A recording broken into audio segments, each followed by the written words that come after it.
ভাৰতৰ তিনিগৰাকী বিখ্যাত মুছলমান মহিলা পাইলট।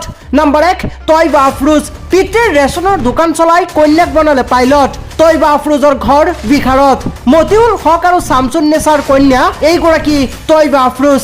এদিন তাই কৈছিল, এই মুছলমান ছোৱালীজনীক চাওক, তাই উৰাজাহাজ উৰুৱাব পাৰে। হাজাৰ হাজাৰ মুছলমান ছোৱালীৰ বাবে তাই অনুপ্ৰেৰণা। সৰুৰে পৰাই ইচ্ছা আছিল পাইলট হোৱাৰ, আৰু তৈবা আফৰোজ অৱশেষত পাইলট হ'ল। নাম্বাৰ 2 সৈয়দা সালৱা ফাতিমা। এইগৰাকী সৈয়দা সালৱা ফাতিমা পৰিচিত হিজাবী পাইলট হিচাপে। সদায় হিজাব পৰিধান কৰে এইগৰাকী পাইলটে। উৰাজাহাজ চলোৱাৰ সময়তো পাইলটগৰাকীয়ে পৰিধান কৰে হিজাব। পিতৃ বেকাৰীত কৰ্মৰত, ঘৰ তেওঁৰ হায়দৰাবাদত। বৰ্তমান হাজাৰ হাজাৰ মুছলমান ছোৱালীৰ বাবে অনুপ্ৰেৰণা এইগৰাকী সৈয়দা সালৱা ফাতিমা। নাম্বাৰ 3 সাৰা হামিদ আহমেদ।